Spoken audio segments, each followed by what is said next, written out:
श्री शिवाय नमस्तुभ्यम दोस्तों। आज के इस वीडियो में हम बात करेंगे आंकड़े के पौधे की जड़ के बारे में। आंकड़े का जो पौधा होता है, महाकाली का अति प्रिय यह पौधा होता है और महाकाली की जितनी साधनाएं होती हैं या फिर जितनी तंत्र साधनाएं होती हैं, बिना आंकड़े के पौधे की कोई भी वस्तु की साधना नहीं हो पाती है। यानी कि आंकड़े का जो पौधा होता है, इसकी पत्तियां होती हैं, इसकी जड़ होती है, इसके जो फूल होते हैं, अपने आप में ही तंत्रोक्त शक्तियों को अपने अंदर समेटे हुए होते हैं। बल्कि यूं भी कहा जाता है कि महाकाली का वास आंकड़े के पौधे में होता है। महाकाली के जो 64 गुण होते हैं, उनका वास भी आंकड़े के पौधे में बताया जाता है। बल्कि आपको यह भी बता दें कि काफी सारे तांत्रिक जो मंत्र साधना आदि वगैरह करते हैं या जो तंत्र साधना आदि वगैरह भी करते हैं, वह सब भी आंकड़े के पौधे की जड़ का इस्तेमाल निश्चित ही करते हैं। सामने वाले को सम्मोहन करने के लिए या फिर इसका तिलक अगर लगाया जाता है तो इससे वाक सिद्धि की भी प्राप्ति होती है। यानी कि वाक सिद्धि उसे कहा जाता है कि जिसको वाक सिद्धि प्राप्त हो जाए तो वह इंसान जो कुछ भी बोलता है वह बिल्कुल परम सत्य बन जाता है। चाहे वह किसी को कुछ भी चाहे बोल दे तो उसे बिल्कुल सत्य होना ही पड़ता है। तीनों जो देवियां होती हैं, माता लक्ष्मी सरस्वती, माता मां दुर्गा यानी कि महाकाली स्वरूप आंकड़े के पौधे में बसता है। लेकिन दोस्तों, आपको यह भी बता दें कि ऐसे ही इसका इस्तेमाल नहीं करना चाहिए, क्योंकि जैसा कि अभी हमने आपको बताया है कि आंकड़े के पौधे में तंत्रोक्त शक्तियां विराजमान होती हैं, इसी के आसपास 64 गुण भी विराजमान होते हैं।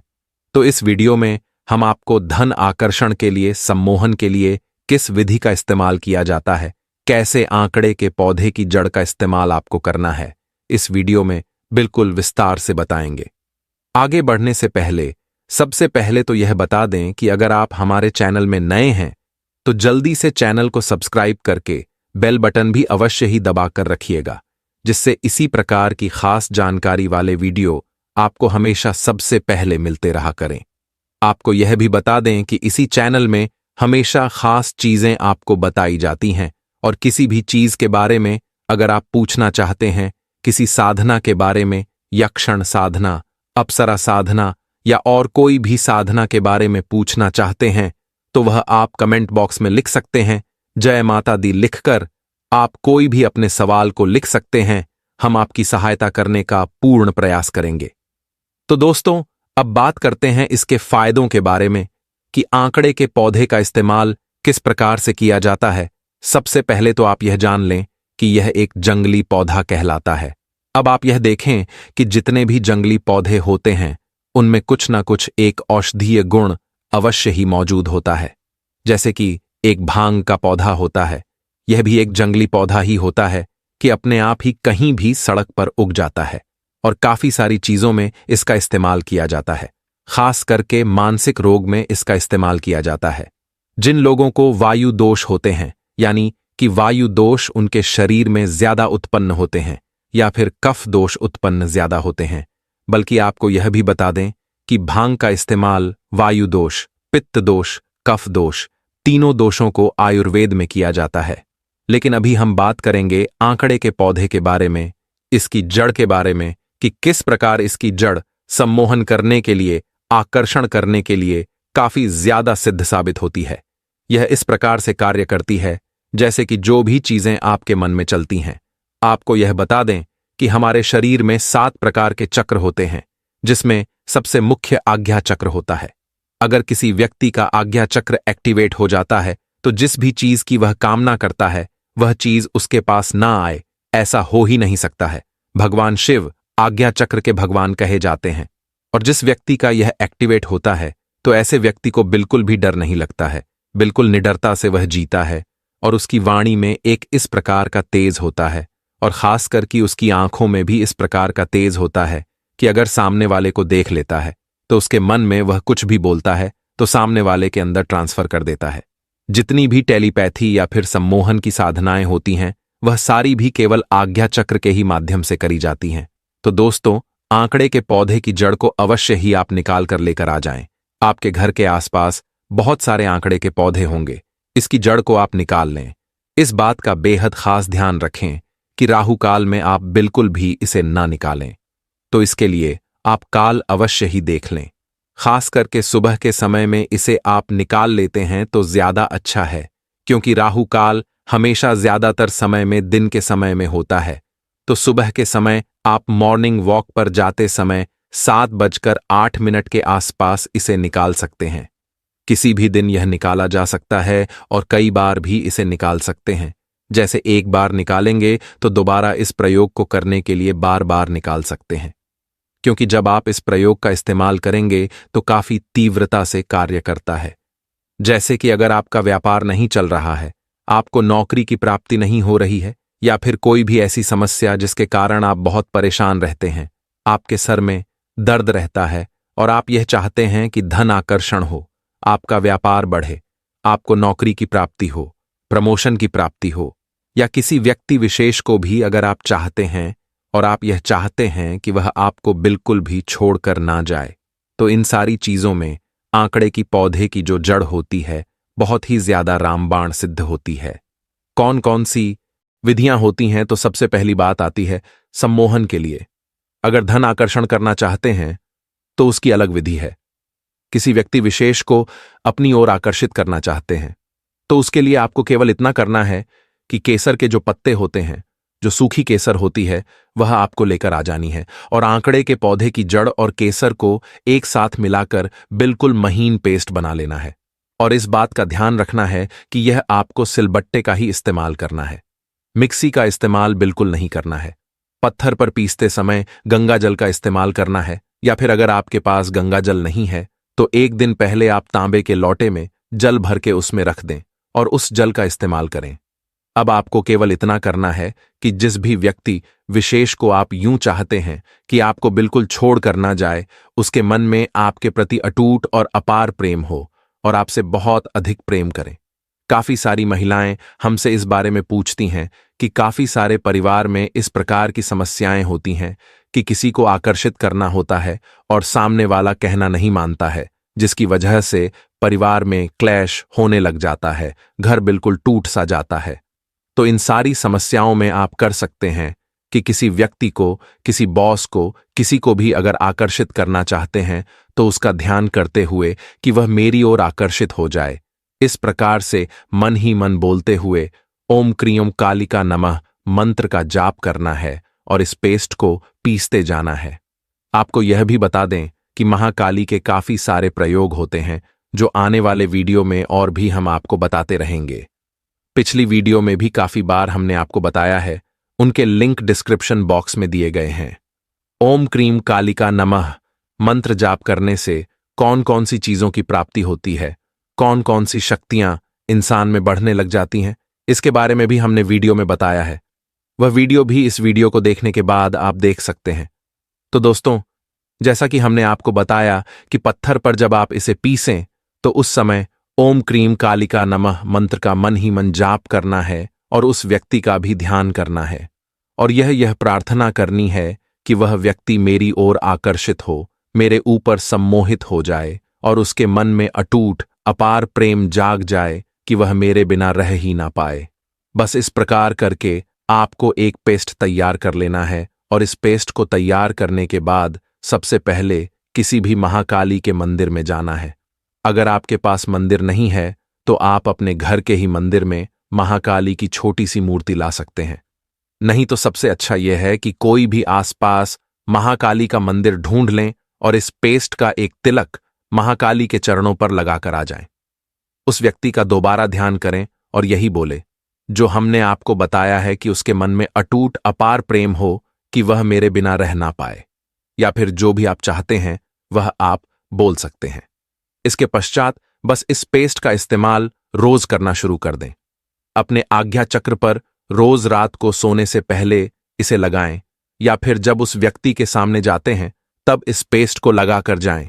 यह बात आप ध्यान रखें कि आपको केसर की मात्रा इतनी रखनी है कि वह पेस्ट बिल्कुल रेड हो जाए, या फिर हल्का लाल भी अगर हो जाता है तो भी बहुत अच्छा है, लेकिन आपको केसर की मात्रा उतनी ही रखनी है जितनी जड़ की मात्रा है। बिल्कुल बराबर मात्रा में आपको यह पीसना है। तो इस प्रकार करने से सामने वाला व्यक्ति आपके पूर्ण रूप से वश में हो जाता है। अब दूसरी बात करते हैं जिन लोगों की नौकरी नहीं लग रही है, जिन लोगों का व्यापार नहीं चलता है, दुकान है, मकान है, कमरे किराए पर नहीं उठते हैं। जब दुकान किराए पर नहीं उठती है, कोई दुकान है जो नहीं चलती है, या फिर कोई भी व्यापार हो, जैसे कि अगर आपकी दुकान है, कोई मकान है जिसे आप रेंट पर देना चाहते हैं, किराए पर देना चाहते हैं, तो उसके लिए आपको इतना करना है कि आंकड़े के पौधे की जड़ को निकालकर उसमें 4 इलायची मिलानी है। इसका पेस्ट तैयार कर लेना है, जिस प्रकार सम्मोहन में हमने आपको बताया। पत्थर पर ही पीसना है और मन ही मन ओम क्रीं कालिका नमः मंत्र का जाप करते रहना है। इस प्रकार आपको यह करना है कि कम से कम आधे घंटे आप जाप करते रहें और उसे अच्छे से पीसते रहें। अब इसका रहस्य यह भी बता दें कि अगर आप सोच रहे हैं कि हम सिलबट्टा क्यों कह रहे हैं, तो जब पत्थर को पत्थर पर रखकर आप किसी चीज को पीसते हैं तो उसमें विद्युत ऊर्जा उत्पन्न होती है, और जो व्यक्ति उसको पीस रहा होता है उसके मन में जो चल रहा होता है, जिस मंत्र का वह जाप कर रहा होता है, वह सारी ऊर्जा उसी में समा जाती है। तो इसी कारण आपको वही विधि अपनानी है जो हमने आपको बताई है। इस प्रयोग को करने के पश्चात अगर आपकी मकान नहीं उठती है, आपकी दुकान किराए पर नहीं उठती है, तो वहां जाकर आपको सिर्फ एक स्वास्थिक बना देना है। बस आपकी जितनी समस्याएं इससे संबंधित हैं वे सारी हल हो जाती हैं। अब बात करते हैं कि जिन लोगों की नौकरी नहीं लग रही है या जिनका व्यापार नहीं चल रहा है, तो उनको क्या करना है। इसके लिए केवल इतना करना है कि आंकड़े के पौधे की जड़ लेकर आनी है और 12 चमेली के फूल लेकर आने हैं, और इसके साथ अगर आपको पुदीने के फूल मिल जाते हैं तो बहुत ही अच्छा है, नहीं तो पुदीने के पत्तों का भी इस्तेमाल किया जा सकता है। 12 चमेली के फूल लेने हैं, आंकड़े के पौधे की जड़ लेनी है, और पुदीने के पत्ते या उसके फूल मिल जाएं तो बहुत अच्छा है। इसको उसी प्रकार पत्थर पर पीसते हुए ओम क्रीं कालिका नमः मंत्र का जाप मन ही मन करते हुए और इस प्रकार प्रार्थना करते हुए कि आपका व्यापार बहुत ही ज्यादा अच्छा चले, आपको काफी सारा धन प्राप्त हो, अचानक से धन प्राप्ति हो और धन आकर्षण आपके जीवन में बढ़ता ही जाए। महाकाली से इस प्रकार प्रार्थना करनी है कि आपके घर में किसी भी प्रकार की धन धान्य की कमी ना हो, कभी गृह क्लेश ना हो और हमेशा सुख समृद्धि बनी रहे। व्यापार बढ़ता चला जाए, नौकरी में प्रमोशन मिलता चला जाए। जो आपकी इच्छा है, जो आप नौकरी पाना चाहते हैं, उसकी प्रार्थना कर सकते हैं। जितनी चाहे प्रार्थना आप इसमें कर सकते हैं। आधे घंटे कम से कम उसे पीसते रहना है, ओम क्रीं कालिका नमः मंत्र का जाप करते रहना है और प्रार्थना को भी बोलते रहना है।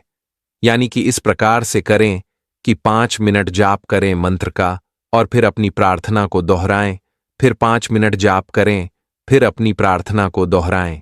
तो इस प्रकार करते हुए आपको यह रस बना लेना है इन सारी चीजों का, और बस उसके बाद रोज नहा धोकर इसका तिलक लगाकर आप अपने काम पर जाया करें।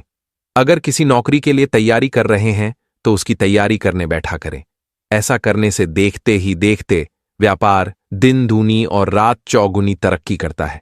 बल्कि इस प्रयोग को, इस तिलक को जो कोई व्यक्ति अपने माथे पर लगाकर रखता है, उस व्यक्ति की जेब कभी खाली नहीं होती है, उसकी तिजोरी हमेशा भरी रहती है, घर धन धान्य से भर जाता है और खास करके महाकाली का सुरक्षा कवच भी उसके आसपास बना रहता है, यानी कि बुरी नजर भी उसे नहीं लगती है। क्योंकि ऐसा भी होता है कि जब किसी व्यक्ति का व्यापार अच्छा चल रहा हो तो आपके आसपास के दुकानदार, खासकर कि अगर आपके रिश्तेदारों को पता चल जाए तो वे बुरी नजर लगा देते हैं, टोक देते हैं और बुरी नजर से आपको देखने लग जाते हैं, कुछ आपकी बुराई करने लग जाते हैं, जिसकी वजह से नकारात्मकता उत्पन्न हो जाती है। तो यह सारी चीजें इस प्रयोग को करने से नियंत्रित हो जाती हैं और कोई भी व्यक्ति बुरी नजर नहीं लगा सकता है। आने वाले वीडियो में और भी बहुत सारी चीजों के बारे में बताएंगे, काफी सारे पौधों की जड़ के बारे में बताएंगे। आंकड़े के पौधे की जड़ का इस्तेमाल कालसर्प दोष, पितृदोष को दूर करने के लिए भी किया जाता है, जो अगली वीडियो में हम आपको बताएंगे। अगर यह वीडियो आप जल्दी चाहते हैं तो आंकड़े की वीडियो कमेंट बॉक्स में लिख सकते हैं, जिससे हमें पता लग जाएगा। जितने ज्यादा लोग कमेंट करेंगे उतनी जल्दी हम उस वीडियो को बना देंगे। अगर किसी और विषय में पूछना चाहते हैं तो वह कमेंट बॉक्स में लिख सकते हैं। चैनल को सब्सक्राइब जरूर कर दीजिएगा जिससे ज्ञानवर्धक जानकारी वाले वीडियो बिल्कुल भी मिस न हुआ करें और इन चीजों को आप सीख सकें। आपको किसी के पास जाने की जरूरत न पड़े और खुद ही सारे कार्य कर सकें। आज हम बात करेंगे वनस्पति शास्त्र के बारे में, अलग अलग पेड़ पौधे और अलग अलग वृक्षों से मिलने वाले लाभों के बारे में। हम कई बार आप सभी को बता चुके हैं कि अलग अलग वृक्षों पर अलग अलग प्रकार के देवी देवता निवास करते हैं। इसी क्रम में आज हम एक ऐसे पौधे के बारे में बताएंगे जो कि बहुत ही पवित्र पौधा है, बहुत ही कीमती पौधा है, बहुत ही खास पौधा है। यह पौधा आपका भाग्य बदल सकता है, गरीबी को जड़ से मिटा सकता है।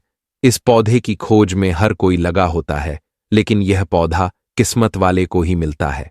इस पौधे की प्रशंसा बड़े बड़े अर्षि महात्माओं ने की है, देवी देवताओं ने की है, क्योंकि इस पौधे के अंदर वह चमत्कार छुपा होता है जो कि दूसरे वृक्षों में नहीं पाया जाता है। जिस पौधे की दोस्तों हम बात कर रहे हैं वह बहुत ही चमत्कारी पौधा है। इसके अनगिनत चमत्कारी प्रयोग हैं। हमारा मकसद भारत में पुरातन ज्ञान की जो जानकारी लुप्त हो रही है, पेड़ पौधों की चमत्कारी शक्तियों की जो विशेष जानकारी है वह इस भूमि से समाप्त हो रही है, उसे बचाना है। इसलिए हमारा एक ही मकसद है दोस्तों कि पेड़ पौधों की जो जानकारी है उसे इस वीडियो के माध्यम से आप तक पहुंचाने का प्रयास करें, ताकि आप सबको इन पेड़ पौधों की अलौकिक जानकारी प्राप्त हो। दोस्तों, हर पेड़ पौधे की अपनी कुछ न कुछ अलग विशेषता जरूर होती है।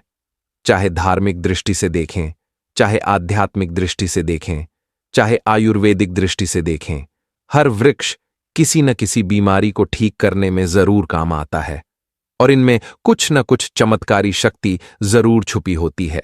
इसी कारण हमें पेड़ पौधों का सम्मान करना चाहिए, भगवान श्री हरि का विशेष तौर से स्मरण करना चाहिए, क्योंकि समस्त पेड़ पौधों में ये शक्तियां पाई जाती हैं, या फिर जो बीमारियों को दूर करने के लिए जो औषधीय गुण पाए जाते हैं वे भगवान विष्णु के कारण ही संभव हो पाते हैं। दोस्तों, देवी देवताओं ने अलग अलग प्रकार के पेड़ पौधों में अपना निवास बनाया है। इसी क्रम में आज हम सफेद कटेरी नाम के पौधे के बारे में बताएंगे। इस पौधे में अत्यधिक कांटे पाए जाते हैं, इसलिए इसे कटेरी कहते हैं। तो सफेद कटेरी के अलौकिक और चमत्कारी प्रयोग के बारे में दोस्तों आज की इस वीडियो में जानेंगे। अगर आज की वीडियो इसके अंदर कुछ ऐसी अद्भुत शक्तियां पाई जाती हैं, उसी के बारे में दोस्तों हम आज की इस वीडियो में बताने जा रहे हैं।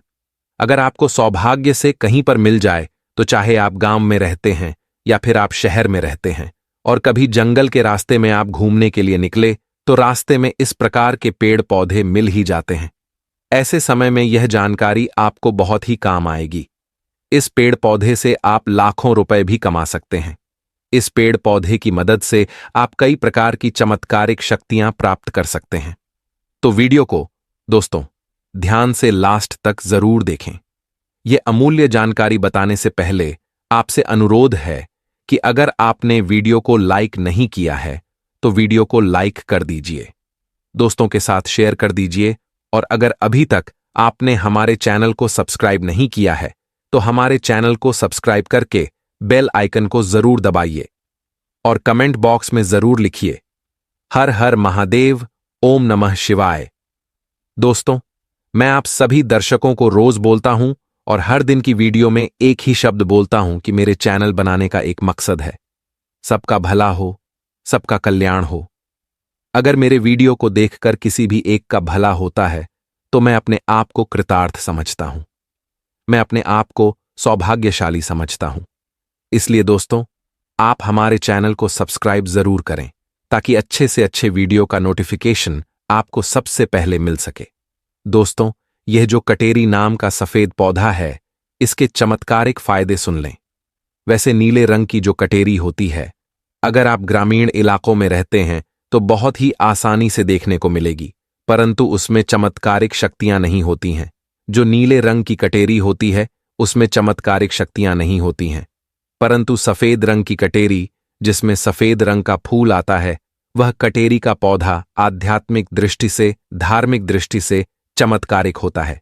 इसके 5 से 7 दुर्लभ प्रयोग दोस्तों आज की इस वीडियो में बताऊंगा, तो वीडियो को शुरू से लेकर लास्ट तक जरूर देखना। वीडियो को दोस्तों ध्यान से जरूर देखना। माना जाता है कि सफेद कटेरी का फूल जिस पौधे में खिलता है उसकी जड़ के नीचे हीरे, जवाहरात, सोना, चांदी या फिर सोने का कलश आदि दबे होते हैं। बहुत से लोग ऐसी चीजें प्राप्त कर चुके हैं। हर सफेद कटेरी पौधे के नीचे दोस्तों धन गड़ा होता है। जिस कटेरी में सफेद रंग के फूल लगे होते हैं, समझ जाइए कि उसके नीचे जमीन में निश्चित रूप से गड़ा हुआ धन है। वहां पर आप खुदाई जरूर करें, आपको जमीन में दबा हुआ धन जरूर प्राप्त होगा। दोस्तों, लेकिन यह तीन में से किसी एक जगह पर होना चाहिए। पहला, श्मशान में उगे हुए सफेद कटेरी, क्योंकि सफेद कटेरी जो हैं श्मशान में उगते हैं तो इस पौधे के नीचे अत्यधिक धन मिलता है। दूसरा, मंदिर के पास में सफेद रंग की जो कटेरी लगी हो उसमें भी मिलता है। तीसरा, जंगल में उगी हुई सफेद कटेरी होती है, उसके नीचे भी जमीन में गड़ा हुआ धन हो सकता है। तो यह था धन प्राप्त करने का पहला प्रयोग। अब जानते हैं इसके कुछ और चमत्कारिक प्रयोग। दोस्तों, अगर केवल इसका एक सफेद पुष्प, ध्यान से सुनिए, अगर केवल इसका एक सफेद पुष्प माता लक्ष्मी को शुक्रवार के दिन उनके बीज मंत्र पढ़ते हुए चढ़ा दिया जाए तो माता लक्ष्मी तत्काल प्रसन्न हो जाती हैं। और लक्ष्मी प्रसन्न होने के कारण आप समझ सकते हैं कि जब लक्ष्मी आपसे प्रसन्न होती हैं तो आपके जीवन से दुख, दरिद्रता, गरीबी, रोग, दोष आदि व्याधियां, कर्ज की समस्या, यह सब जड़ से समाप्त हो जाती हैं। जो लोग लक्ष्मी को प्रसन्न करना चाहते हैं, ऐसे व्यक्ति अगर इसके पुष्प प्राप्त कर लें तो वे माता लक्ष्मी को चढ़ा सकते हैं। और दोस्तों, ऐसा भी माना जाता है कि इसमें अमृत की एक बूंद पाई जाती है, इसलिए सोते समय इसकी जड़ को सिरहाने पर रखने से बीमार व्यक्ति ठीक हो जाता है। जो व्यक्ति बीमार पड़ा है, जो चलने फिरने में असमर्थ है, ऐसे व्यक्ति भी चलने फिरने में समर्थ हो जाते हैं। अगर किसी ने आपके ऊपर तंत्र बाधा कर दी है जिसके कारण आप लंबे समय से बीमार हैं, तो यह जड़ सारी तंत्र बाधा को खींच लेती है और आपको रोग मुक्त कर देती है। यह आपको तंत्र बाधा से छुटकारा दिलाती है। यह एक जबरदस्त, शक्तिशाली, चमत्कारिक प्रयोग है। इसके बारे में यह भी बताया जाता है कि अगर इसकी जड़ को लाल कपड़े में लपेटकर तकिए के नीचे रखा जाए तो सपनों में भूत, भविष्य और वर्तमान दिखता है। अगर आप किसी दूसरे व्यक्ति का भी भविष्य देखना चाहते हैं तो इसकी जड़ को लाल रंग के कपड़े में बांधकर अपने हाथ में रखें और कोई भी भूत, भविष्य, वर्तमान देखने वाला मंत्र सिद्ध कर लें। तंत्र मंत्र की किताबों में ऐसे मंत्र मिल जाते हैं। हाथ में इसकी जड़ रखें और केवल 1008 बार मंत्र का जाप करें तो वह मंत्र सिद्ध हो जाएगा। इसके बाद जिनका भविष्य देखना हो उनका नाम और गोत्र का नाम लें और आपको भूत, भविष्य, वर्तमान दिखने लगेगा। सफेद कटेरी की जड़ को घिसकर नित्य तिलक लगाने से मन शांत रहता है और कारोबार में उन्नति मिलती है। दोस्तों, वीडियो में आगे बढ़ने से पहले आप सभी से एक छोटा सा अनुरोध है।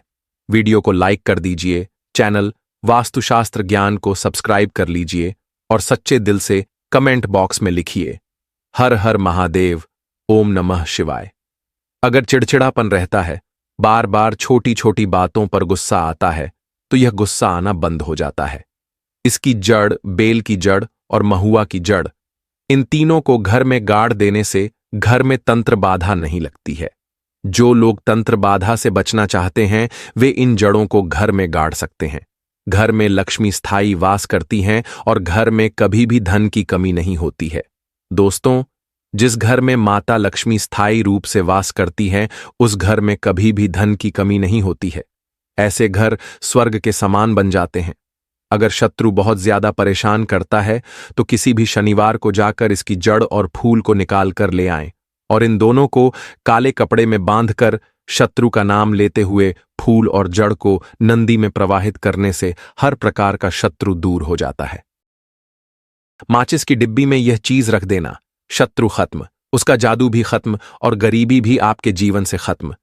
अगर शुरू से घर में गरीबी हो, पैसा ना टिकता हो, कर्ज हो और चाहे आपके 1000 शत्रु हों, लाख शत्रु हों या करोड़ों शत्रु क्यों ना हो, सिर्फ माचिस की डिब्बी में एक छोटी सी चीज रखनी है और जीवन से हमेशा के लिए शत्रु की छुट्टी हो जाएगी। मतलब चाहे आपके गुप्त शत्रु हों या फिर वे शत्रु जिन्हें आप जानते हैं, ऐसे दुश्मन जिन्होंने आपको परेशान कर रखा है, समझ लीजिए अब माचिस की डिब्बी आपके जीवन से शत्रुओं को दूर कर देगी। ऐसा अचूक और उत्तम उपाय हम आपके लिए लेकर आए हैं कि इस उपाय को करते ही आपके शत्रुओं की बैंड बज जाएगी। शत्रु की सारी ताकत खत्म हो जाएगी, वे कुछ करने के लायक नहीं बचेंगे।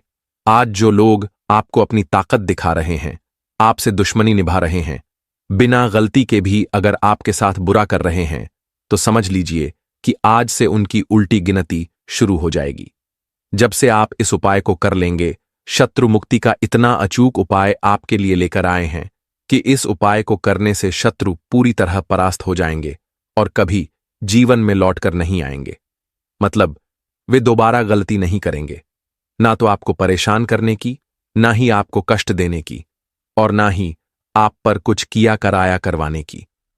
और अगर उन्होंने पहले से कुछ करवा रखा होगा, जैसे बहुत से लोग तांत्रिकों या अन्य जगहों पर जाकर बुरा करने के लिए उपाय कराते हैं जिससे व्यक्ति को हर तरफ से बर्बाद कर दिया जाता है, तो आप विश्वास मानिए, जो उपाय हम आपके लिए लेकर आए हैं, इस उपाय को करने से आपके जीवन से शत्रु की छुट्टी हो जाएगी और फिर कभी शत्रु आपको परेशान नहीं कर पाएंगे। इस उपाय को करने में आपका कोई भी पैसा खर्च नहीं होगा, सिर्फ और सिर्फ माचिस से यह उपाय करना है। और माचिस तो हर किसी के घर में होती है। माचिस से ही आप अपने शत्रुओं को अपने जीवन से निकालकर दूर कर सकते हैं। कभी भी शत्रु परेशान नहीं करेंगे जब आप माचिस का यह छोटा सा उपाय करेंगे। आपको माचिस में सिर्फ एक चीज रखनी है। कौन सी चीज, कैसे रखनी है, किस दिन यह उपाय करना है, यह सब कुछ आपको इस वीडियो में बताया जाएगा। लेकिन उससे पहले आपको लगाना है जयकारा। देखिए, जयकारा सबसे पहले इसलिए लगाना जरूरी है क्योंकि जैसे ही जयकारा लगाते हैं, बालाजी महाराज की कृपा सीधे सीधे आपको मिलती है। इसीलिए पूरी श्रद्धा से जय श्री राम या जय बालाजी महाराज जरूर लिख दें, ताकि बालाजी महाराज का आशीर्वाद आपको और आपके पूरे परिवार को मिलता रहे। क्योंकि जिन पर इनका आशीर्वाद होता है, उनका कभी अहित नहीं होता, उनका हमेशा कल्याण ही होता है। इसलिए वीडियो को लाइक करें, चैनल को सब्सक्राइब जरूर करें। बालाजी महाराज के आशीर्वाद से ही आपकी समस्याओं का समाधान मिलेगा और यही कारण है कि यह उपाय आप तक पहुंचा है। अब चलते हैं उपाय की तरफ। देखिए, यह उपाय स्त्री भी कर सकती है, पुरुष भी कर सकते हैं। आप किसी भी दिन कर सकते हैं, बुधवार, शनिवार, रविवार या अमावस्या के दिन भी। इसका मतलब है कि किसी भी दिन आप यह उपाय कर सकते हैं, क्योंकि यह एक टोटका है और टोटके किसी भी दिन आप कर सकते हैं, ठीक है ना। गुप्त शत्रु के लिए भी कर सकते हैं और जिन लोगों को आप जानते हैं कि यह व्यक्ति मेरा दुश्मन है, उसके लिए भी आप यह उपाय कर सकते हैं।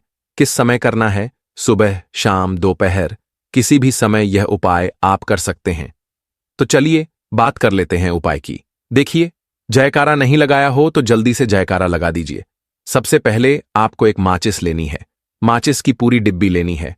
माचिस भरी हुई होनी चाहिए, तीली उसके अंदर हो। खाली माचिस बिल्कुल आपको नहीं लेनी है, भरी हुई माचिस लेनी है। साथ ही साथ एक छोटा सा कागज आपको लेना है। कागज ऐसा लें जिस पर कोई लाइन ना हो, कुछ लिखा हुआ ना हो, सिंपल कागज, सफेद रंग का।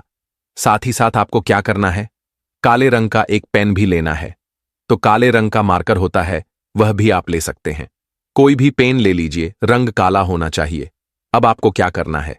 जो कागज आपने लिया है, ठीक है ना, उस कागज के ऊपर आपको अपने शत्रु का नाम लिखना है। अगर नाम पता है तो मान लीजिए। शत्रु का नाम पता ही नहीं है, या शत्रु बहुत हैं, या गुप्त शत्रु हैं जिनके बारे में आप जानते ही नहीं। क्योंकि देखिए, गुप्त शत्रु का कोई पता नहीं लगा सकता। बहुत कम ऐसे लोग हैं जिन्हें पता होता है कि हां, गुप्त शत्रु हैं हमारे। ये पता लग जाता है किसी तरीके से। आधे से ज्यादा केस में गुप्त शत्रु के बारे में पता ही नहीं चलता है। इसलिए आप नाम ना लिखकर शत्रु या गुप्त शत्रु लिखेंगे पर्ची पर, तो आपको ज्यादा लाभ होगा। इससे क्या होगा? आपके जितने भी शत्रु हैं, 2 हैं, 3 हैं, 4 हैं, 1000 हैं, कितने भी हैं, सभी परास्त हो जाएंगे और सभी आपके जीवन से दूर हो जाएंगे। मतलब उनकी पूरी ताकत खत्म हो जाएगी, कुछ आपका नहीं बिगाड़ पाएंगे। तो कोशिश वे कितनी भी कर लें कि आपका नुकसान करना है, धन हानि करनी है, व्यापार खराब करना है, लेकिन वे कुछ नहीं कर पाएंगे। तो देखिए, पर्ची पर आपको नाम लिख लेना है, या फिर नाम ना लिखकर आप शत्रु लिखें तो ज्यादा उत्तम है। शत्रु लिख लिया। अब उस पर्ची को आपको फोल्ड कर लेना है, ठीक है ना। मोड़कर उसे बंद कर लेना है पर्ची को। अब जो माचिस है आपके पास, उस माचिस के अंदर इस पर्ची को, इस सफेद रंग के कागज को जिस पर आपने शत्रु लिखा है, उस पर्ची को आपको रख लेना है। रख लिया। अब इस माचिस को आपको बंद करके अपने पास रख लेना है। माचिस खोलकर ही उसके अंदर आपको पर्ची रखनी है और फिर माचिस को 24 घंटे तक, कितने घंटे? 24 घंटे, यानी 24 आवर। 24 घंटे आपको उस माचिस को अपने पास रखना है। देखिए, जब 24 घंटे हो जाएंगे, उसके बाद आपको क्या करना है? 24 घंटे में आप सोचें कि रात में आप सो रहे हैं, तो क्या माचिस को बाहर निकाल कर रखना है? नहीं। सोते समय भी उस माचिस की डिब्बी को अपने पास रखना है, ठीक है ना? अपनी पॉकेट में आप रख सकते हैं, तकिए के पास रख सकते हैं, कहीं भी रखिए, रखना अपने पास। जब 24 घंटे हो जाएंगे, उसके बाद अगले दिन आपको क्या करना है कि सुबह उठना है, जो भी आप काम करते हैं वह काम कर लीजिए। उसके बाद जब भी आपको समय मिले, उस समय आपको क्या करना है? कहीं एकांत स्थान पर जाना है, ठीक है ना? आप किसी ऐसे स्थान पर भी जा सकते हैं जहां पानी भरा होता है, इकट्ठा हो जाता है। ऐसे स्थान पर भी जा सकते हैं, या ऐसे स्थान पर चले जाइए जो बिल्कुल एकांत हो, जहां कोई आता जाता ना हो। एकांत व्यक्ति आए तो कोई बात नहीं, ज्यादा लोग ना आते जाते हों। ऐसे स्थान पर आपको जाना है और वहां जाकर फिर से आपको अपने शत्रुओं के बारे में सोचना है। ऐसा सोचना है कि मेरे जितने भी शत्रु हैं, अब वे परास्त हो रहे हैं, मेरे जीवन से दूर हो रहे हैं, और चाहकर भी अब वे मेरा कुछ नहीं बिगाड़ सकते। ऐसा सोचें और मन ही मन आपको प्रार्थना करनी है राहु से कि मेरे जो शत्रु हैं, मेरे जो दुश्मन हैं, उन्हें मेरे जीवन से आप दूर कर दीजिए, ठीक है ना? यह माचिस का उपाय राहु से जुड़ा हुआ है। अब आपको क्या करना है? उस पूरी माचिस की डिब्बी को वहां एकांत में फेंक कर आ जाना है। तो माचिस की डिब्बी को जब फेंकें, पर्ची के साथ ही आपको फेंकना है। ऐसा नहीं है कि आप सोचें माचिस के अंदर से पर्ची निकालकर आपको उस डिब्बी को फेंकना है। पूरी की पूरी ऐसे ही फेंक कर आ जाना है, तीली के साथ, पर्ची के साथ, पूरी माचिस। और फिर पलटकर आपको नहीं देखना है, सीधे अपने घर पर आइए, हाथ पैर धो लें। बाकी आपको कुछ भी करने की जरूरत नहीं है। कितनी बार यह उपाय करना है? सिर्फ एक बार करना है। ज्यादा बार यह उपाय नहीं करना है, सिर्फ एक बार।